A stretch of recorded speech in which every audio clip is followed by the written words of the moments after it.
Are you ready, ready, ready?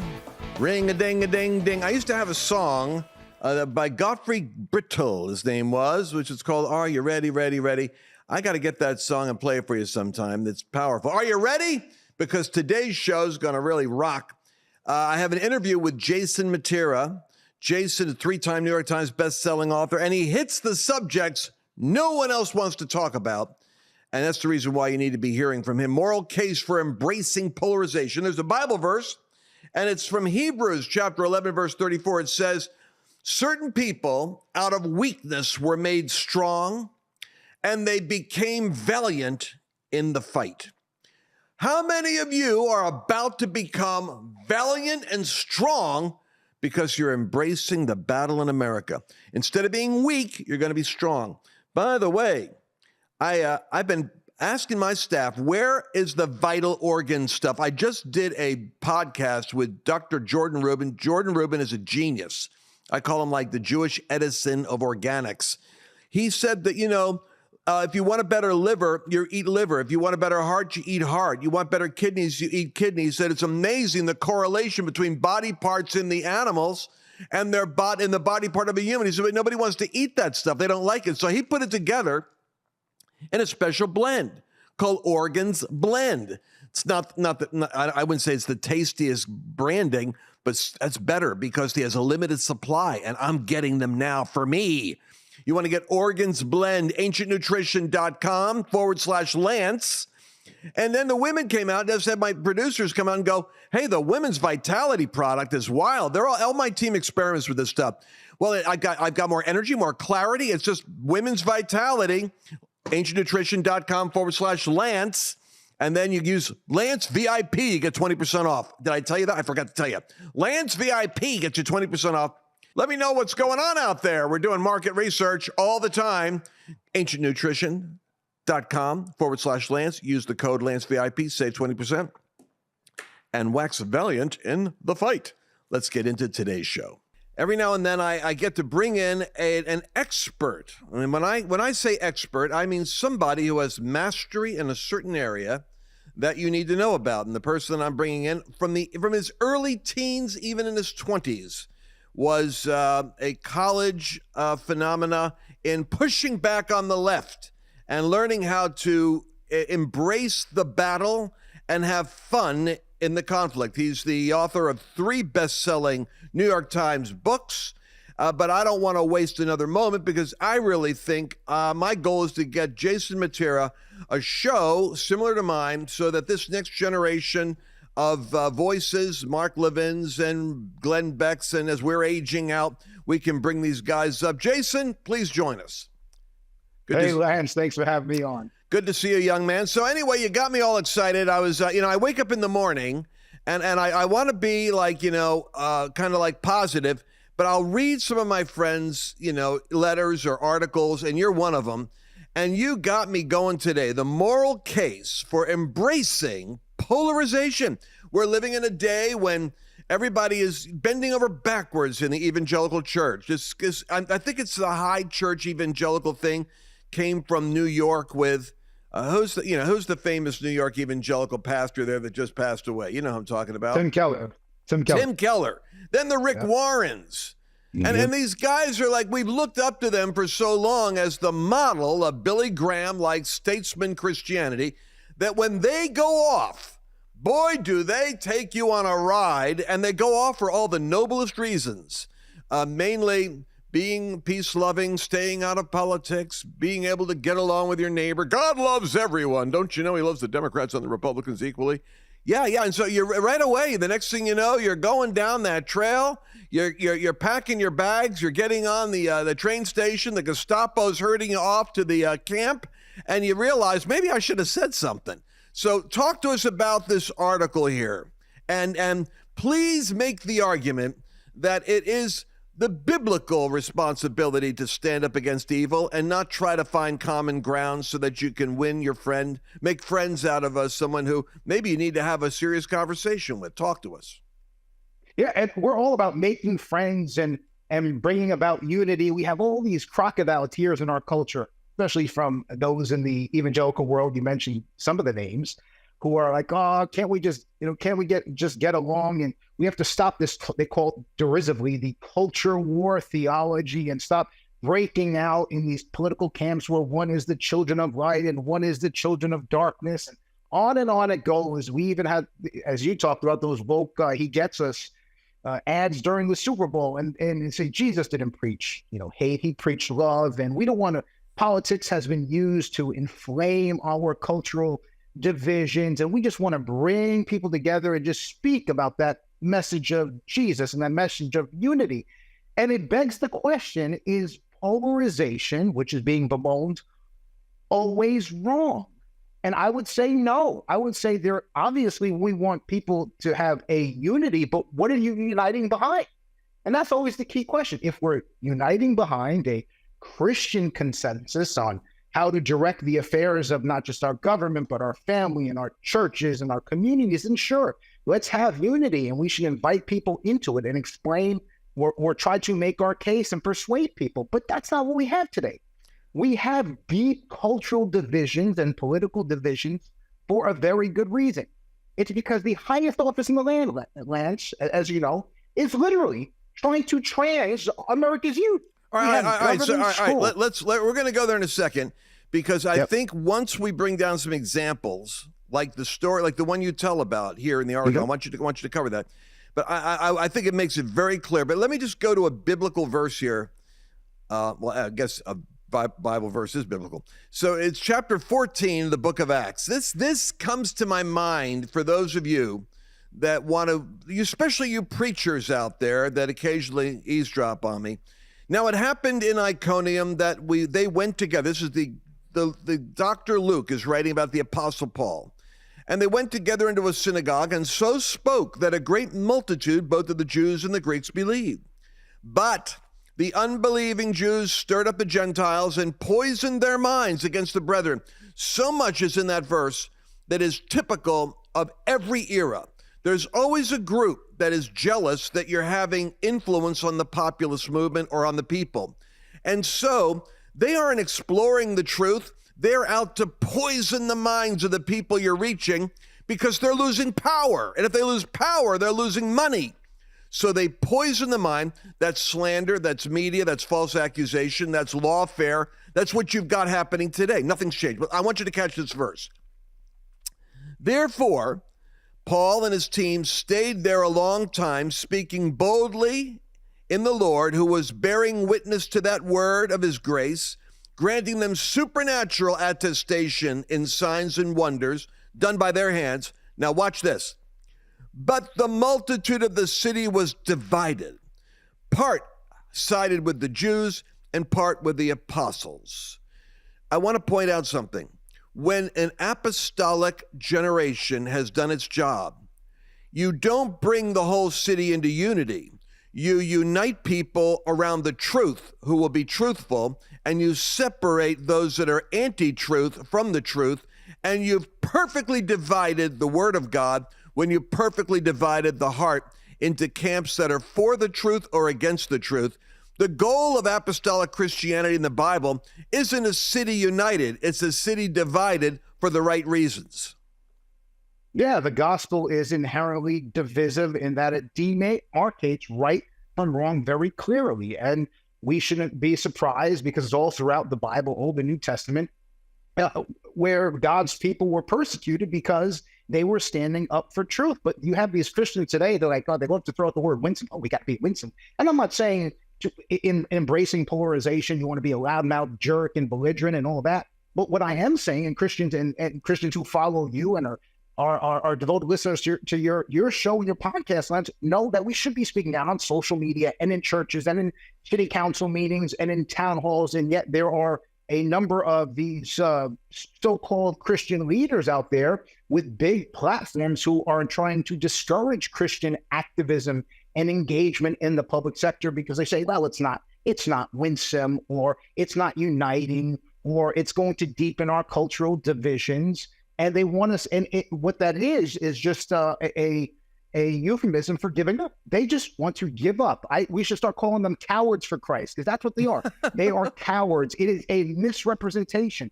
The good shepherd is what? It's supposed to protect the sheep from the wolves. And yet here we have the cowardly shepherd who is just not only not protecting the sheep from the wolves, but is leading them to a wolf's den.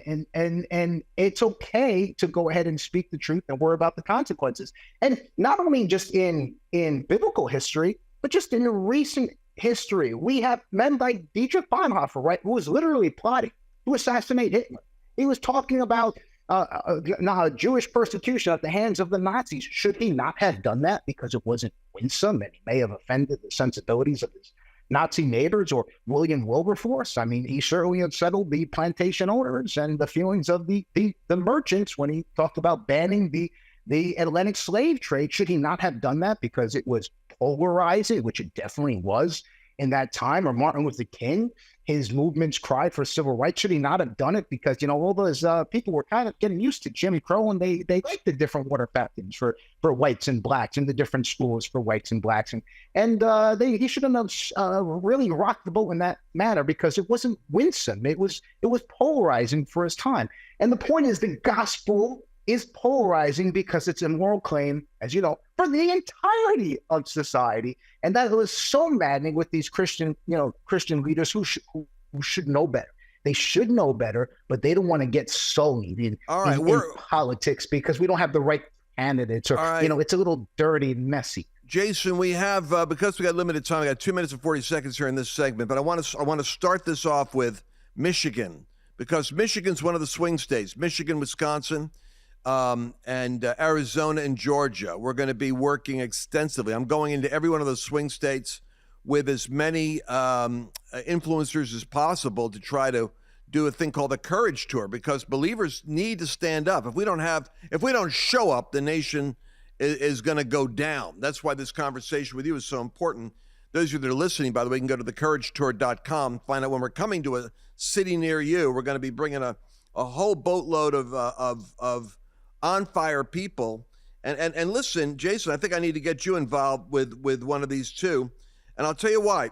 The Michigan School District particularly has a story that we need to hit. Explain to folks what's going on in Michigan.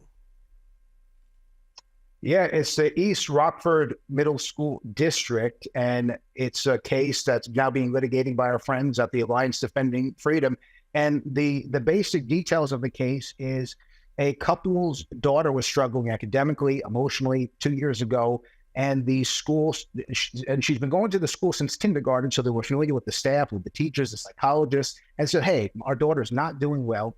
Turns out she was diagnosed with autism, and she was seeing a therapist at the school. During these therapy sessions, she allegedly expressed signs of gender dysphoria, and rather than relay this critical information back to the parents, what the school did is they hid it from the parents. Then they started referring to the girl, she was in 6th grade, I think at the time, as a boy. They changed her gave her a masculine name, started to change her pronouns on all school records. And then when they would send information home back to the parents, they made it seem like nothing was amiss. They put the girl's real name, her real pronouns. So they're basically trying to transition this girl behind the parents' back, giving her graphic, gay stuff to read, talking about chest binders, her female body is developing, but trying to transition this girl behind the parents' back. The parents find out because a psychologist accidentally sends the wrong information back home to the parents, referring to the girl as a boy.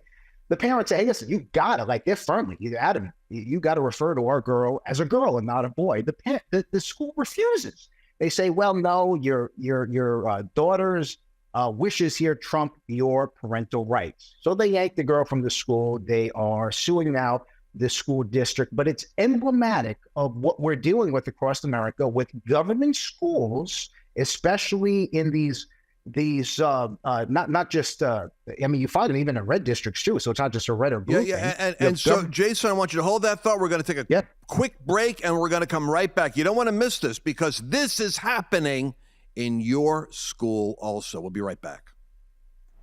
I wanted to take a minute to talk about one of my great heroes of the faith, which is Mike Lindell.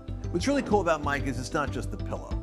It's the fact that the guy makes really cool products. For instance, I start my day off with my coffee.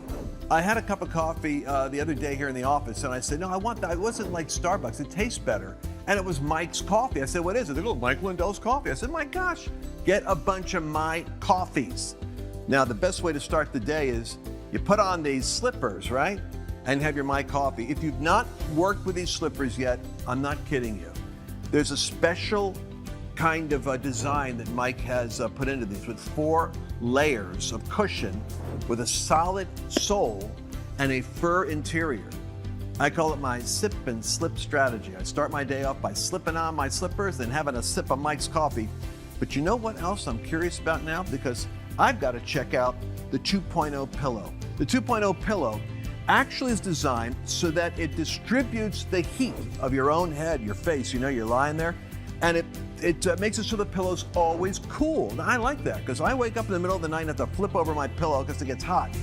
Mike's solved that problem. I want you to go to mypillow.com, promo code Lance, because you can get a discount that I've set up for the pillows, for the coffee, and for the slippers. And do it today. You'll be happy. All right, so we're back with Jason Mattera, who's written a powerful article. By the way, I want you all to get it. The moral case for embracing polarization. By the way, where can they get your articles, Jason? How can they follow you? They can get it at standingforfreedom.com. I write for a Liberty University. It's one of their publications. Or they can just follow me on social media, Jason Mattera, the handle on Instagram or Twitter or Facebook or Jason Mattera, wherever they get it. And that's Mattera, Jason Mattera, on Instagram or Twitter. Make sure you're following him. I do, and he doesn't waste your time. I mean, you met him. I mean, he goes right to the point. All right, so now here's the deal. This is not just in Michigan; it's in Colorado. I'm working right now with families, trying to get the government to inform them when they're educating their children about transgender ideology, meaning when they're having an art class with an LGBT activist paid to come in and tell your 11-year-old daughter she's really a boy and give her a wristband and a special chat thread and supportive community and an LGBTQ flag. You as a parent need to know when the evangelist is coming to convert your child's gender so that you can opt maybe out of the class. Believe it or not, we're fighting for the right in Colorado to have parents informed in the school system. So go on with the story here with what's happening in Michigan. And evidently the school system is in the business of persuasion. They're not trying to pursue neutral ground, are they? The left isn't trying to get along and avoid culture wars, are they? No, they are evangelists as well. And think about how insane this all is we're saying a reasonable proposition here that a school system or teachers, if they want to talk to young girls about duct taping their chests, well, maybe should get parental notification and parental admission first. And school says, no, we're just going to usurp this. But that's what the left is doing. The left is after our kids. If you're a Christian and have your kids still in government schools, I don't know why. But if you do, you certainly should be involved in making sure that this isn't coming to them and in their classroom. But to bring it back to our first segment is when you have these Christian leaders like John Maxwell and others say, oh, you don't want to talk about politics from the pulpit now. You made upset the congregation or congregational rifts. You just want to talk about Jesus. Okay, fine. You talk about Jesus. You have a conversion. Someone now accepts Jesus Christ as a Lord and Savior. Now what are you going to do about government schools and government teachers who are trying to trans kids behind their parents' back? Do you say, well, that's not a gospel issue now. I can't talk about that. I can't deal with that. That is divisive. Or do you take it now a moral stance and say that as this new nature, as this new creation, I have an obligation, I have an ethical duty to ensure that I'm loving my neighbor properly. And loving my neighbor means not transing his kid behind his back and setting them up for irreversible surgeries. We have a cultural war in this country for a reason. You have states like California, Minnesota, New York is on the cusp of creating what are called these transgender sanctuary laws, where not only do they provide this, these irreversible transgender surgeries, but they're like a safe haven. So if like you have Texas or some other red state that has banned the procedure, they're like, no, come here. It's almost like they want to lure kids over to their state to ruin their lives forever. So should Christians not talk about this from the pulpit? Should Christians not talk about this at city council meetings and even get upset and have a righteous indignation? Because, Lance, I could be wrong, Lance, but I remember this guy, I think his name was Jesus. He said something about if you corrupt one of these little ones, speaking of pigs, it would be better if what? You put a millstone around your neck and you took a cold plunge into an ocean? Because that's the type of evil we're dealing with here. And Christians need to know the score. All right, so let's analyze this a little bit further here. These are smart people. I mean, the folks, the Maxwells and the Warrens, they remind me in a way of, and we don't have time really to talk about this, but there was 2 generations of testing that went on in David's kingdom. And I think it was T. Austin Sparks or some old-time preacher. I was reading his sermons. He said that Abiathar the priest had accurately and faithfully stayed with David during the rebellion of Absalom. He led the kingdom and the government into a righteous alignment in 1 generation. But the test became more sophisticated the second time. And it looked as though David was old and out of touch with reality and in the rest home, and that Adonijah, the next one to get in power, was ready to be suited up and put on the throne. And Abiathar was persuaded by the influential peers that were around him that for the sake of the kingdom and stability, he should participate in endorsing Adonijah. The only problem was David had said Solomon would be king, not Adonijah. And in the Middle East, if you're not in the lineage, you get killed off. So that would mean Bathsheba and Solomon would be killed. And Solomon is, as you know, the symbol of the wisdom of God coming out of our errors and mistakes, as David and Bathsheba had. It would be like killing off the wisdom that would prosper your future because you were persuaded for what sounded like good reasons to make a bad decision. Abiathar was the priest who passed the first test and flunked the second. And that's as kind and as biblical a metaphor I can make for the leaders in my generation whose books are on my shelves, whose guidance I have submitted to, who are making a great mistake. They passed previous tests. They are failing this one, and America is at stake. And they're christening something which sounds like wisdom, but they're actually killing the wisdom of God. Because this is the hour when the left knows, but by attacking Christian nationalists, they're giving us a label, and our side is confused on it. Friends of mine I was with on Flashpoint recently said, I'm a Christian nationalist. And I say, well, I don't want to use the label they're using because I know what they're doing. What they do is they label in order to fix and polarize, and then they smear and brand, and then they poison the mind of people against the name. And our people, Christians, sincere Christians that listen to this confusion out there in the marketplace, they might not show up and vote. They might feel like, well, I'm not going to get involved with I'm just going to pray and focus. Whatever God's going to do, God's going to do. And I'm not going to affect it one way or another. The danger is if we have anything less than 81% showing up, this is the data we know. We need 81% of those that have a sound mind to push past the branding of Christian nationalism, the slander, the smear, the fear, the propaganda, the poisoning. You have to not drink it. You have to stay clear in your head and still pull that lever all the way down line for your school board to keep the trans community from converting other vulnerable kids. Even if you take your kid out of school, what are you letting the community get into that's going to conspire against your little Christian chartered school and shut it down? So, Jason, that's how I look at it. I think biblically, these guys have, they've earned the right to be respected, but they need to be called out for an Adonijah moment.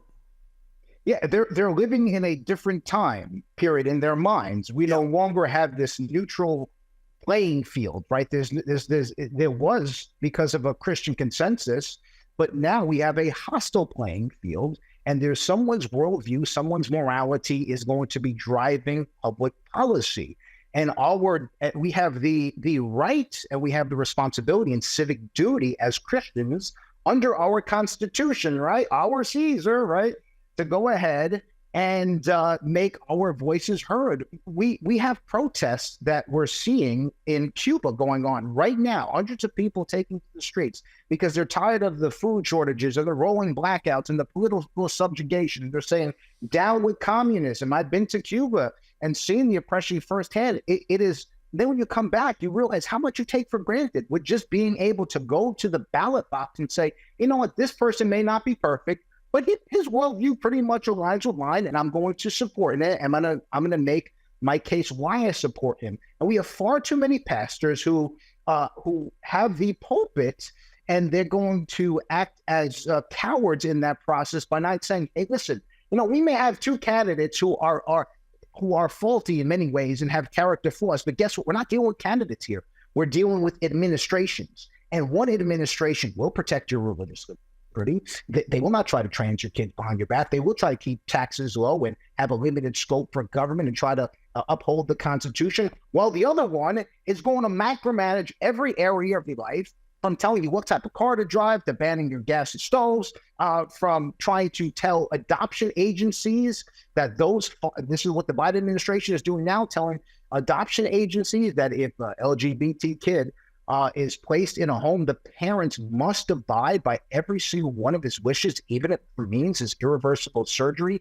It is a complete usurpation of the jurisdiction and power of family by the left, and it is currently represented by the Biden administration. It's not really a hard choice. It shouldn't be a hard choice for any Christian today. You know what the score is. You know what the scale is. Go ahead, voice your opinion, lay out the case to the people in your church. And if some people leave, so what? If there's a congregational rift over the right reason, over supporting biblical truths, so what? It's like these people lack faith, Lance. It's like they're so afraid. They think that their power and prestige or the numbers are going to dwindle out of their church because they say something controversial. So what? Your numbers dwindle. Do you have faith in God that God's going to restore those numbers or bring the right people or bring the quality? Right, and the truth of the matter is, and I think we need to probably be intentional about this. I used to be a church growth consultant before I ended up pastoring and found out how that works.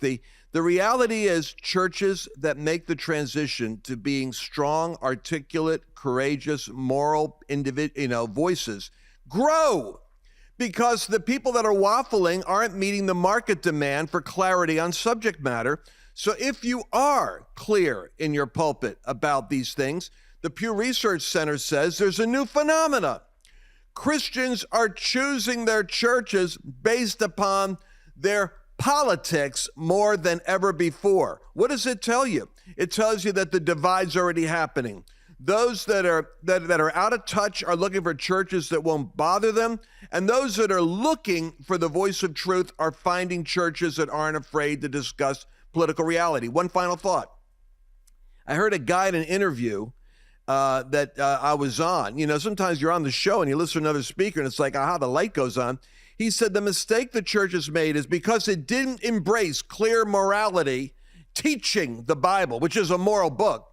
The government took all the moral issues and wrapped them up in political garb. So now sex, abortion, gender, debt, immigration, instead of these being Christian issues that we have ethics on, they're now political issues the church shouldn't talk about. So when the church is saying stay out of politics, they're staying out of morality, which is the fundamental domain of the church. We gave it to the government because we didn't stand strong. And now we're actually preaching against being involved with politics, which is throw your hands up on all morality. Now you are ready to be trodden underfoot of men, which is what Jesus said would happen to a church generation that has no salt or flavor. Make sense? I went over. Final thoughts, though, Jason. I'm going to go give you the final wrap-up here. Well, if we know that we have a political dysfunction culture today, it is politically a mess. And if we can see a dysfunctional culture, it's amazing to me that people would say, "No, we don't want Christianity in that. We don't want." If you look at the political mess we're in today, it's the first place you think you would want Christian principles embedded. to go ahead and clear that and bring a level of morality and truth to it. So we just need more bold leaders, and we need more people listening to your show and others like it to get the encouragement and the ammunition to go ahead and advance. I hate the term Christian nationalism. Well, it's basically how it's defined. Every Christian is a Christian nationalist, but we're all about the kingdom. And this is one way about advancing the kingdom. Politics is one small way, one small sliver in God's kingdom, but it's still part of God's kingdom. The government is accountable to God. Just like Government is education. accountable to God. Education and family. Government, family. Folks, you can't surrender those domains. You're going to surrender your children. Standing for Freedom Center, that's where you can read Jason's work, previous writing, get all of his articles. This is the moral case for embracing polarization, Jason Mattera. You can follow him on Instagram and on Twitter, Mattera. Thank you, Jason. We're going to have you back again in the near future. God bless you. We're entering a period of time that has increased hostility against people of faith. It's a time when Christians are going to be tested on a moral, physical, psychological, and even a financial basis. I'm here to remind you that God is the one who has blessed you thus far, and he will take care of you in the future. You have a divine responsibility, however, to see trouble and prepare yourself. For example, with record inflation eating away at the value of the US dollar, the savings in your retirement account is in danger of slipping away. I recommend diversifying your 401k or IRA out of paper assets and into physical gold. And the best way to do that is with a gold IRA from Birch Gold Group. Now that includes no penalties, there's no taxes when you transfer current retirement funds into Birch Gold. To see how it works, I want you to go to lancewallnau.com/Birch and get your free info kit, and you'll be glad that you did. Did you enjoy this latest episode?